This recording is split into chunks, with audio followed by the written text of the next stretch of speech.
Habari wa Tanzania. Leo naomba niwaonyeshe ni kwa kiasi gani ukimchagua Samia Suluhu Hassan kuwa rais wa Tanzania, kwanza utakuwa umeshiriki kukwamisha maendeleo ya Tanzania. Lakini pili, utakuwa umeshiriki kukanyaga au kuharibu demokrasia ya Tanzania.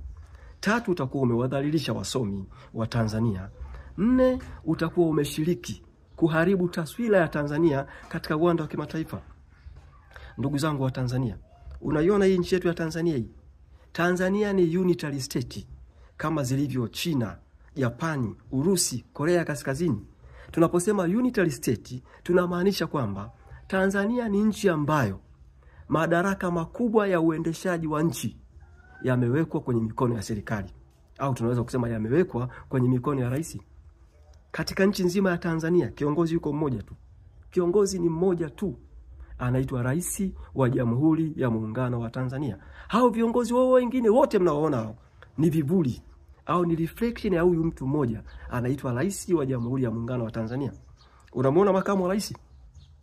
Makamu wa rais wa Tanzania kwa mujibu wa katiba ya Tanzania hana mamlaka ya kumteua hata katibu tawala wa wilaya. Unamuona waziri mkuu anateuliwa na rais. Mkuu wa majeshi ya ulinzi na usalama CDF anateuliwa na rais.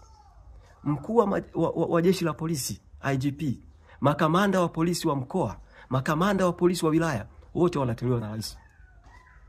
Unaona hao wafanyakazi wa serikali hawa wote bosi wao au wameajiriwa na rais, na rais ana mamlaka au ana madaraka au ana uwezo wa kumfukuza kazi mfanyakazi yeyote wa serikali. Sasa mtu anaweza kujiuliza kivipi? Kuna kitu tunaita tume ya utumishi wa umma au secretariat ya ajira. Sasa mwenyekiti wa tume ya utumishi wa umma na wale wajumbe wote wa secretariat ya ajira wameteuliwa na rais na wanafanya kazi kwa niaba na kwa ajili ya rais. Unaona hao wakuu wa vyuo vya umma, wakuu wa vyuo vikuu vyote Tanzania, Chuo Kikuu cha Dar es Salaam, Ardhi University, UDOM, Mzumbe, yani rais anateua kuanzia tunasema kansela anateuliwa na rais. DVC, vice chancellor anateuliwa na rais.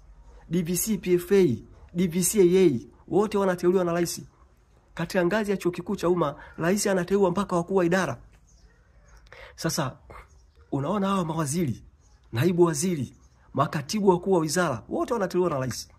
Wakuu wa mikoa, wakuu wa wilaya, makatibu tawala, wakurugenzi wa halmashauri, wote wanateuliwa na rais. Wakuu wa mashirika ya umma, wakala na mamlaka zote za serikali, iwe ni TRA, NFRA, iwe ni TBA, iwe ni shirika la nyumba, kuanzia mwenyekiti wa bodi, wakurugenzi wa mashirika, wote wanateuliwa na rais. Mwenyekiti wa tume ya taifa ya uchaguzi, mkurugenzi mkuu wa tume ya taifa ya uchaguzi, wote wanateuliwa na rais. Kwa hiyo unaweza kupata picha. Kwa kifupi, katika nchi viongozi wote wa serikali wanateuliwa na rais. Unaliona bunge la Tanzania lile? Yani kwa kifupi, kwa Tanzania hapa wabunge hawana utofauti na mbwa anayebweka sana lakini hana meno.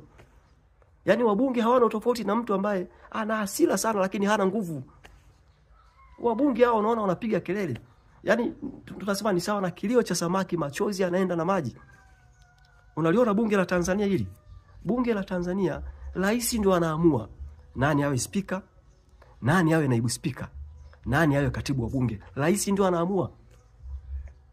Sasa kwa muktadha huo unaweza kupata picha kwamba katika nchi kama Tanzania au katika nchi yote ambayo ni unitary state, mkifanikiwa kuchagua rais bora, mmeyapata maendeleo. Na mkichagua rais mbovu, kwa kifupi imekula kwetu. Ndugu wa Tanzania, unaiona Tanzania hii? Ukiona kuna vitendo vingi vya ufisadi, wewe jua kwamba fisadi namba moja ni rais. Ukiona kuna matendo ya utekaji, unyanyasaji wa raia, wewe jua kwamba mnyanyasaji wa kwanza wa raia ni rais. Kwa sababu rais ndio tunasema ndio chain, yani tunapozungumzia flow of power, yeye ndio kiongozi mkuu wa nchi. Sasa mimi niseme kwamba kwa nini nasema Samia amekanyaga demokrasia? Nisikilize nikwambie, unamwona Samia Suluhu Hassan? Samia Suluhu Hassan hajateuliwa wala hajawahi kupendekezwa na Chama cha Mapinduzi kugombea urais.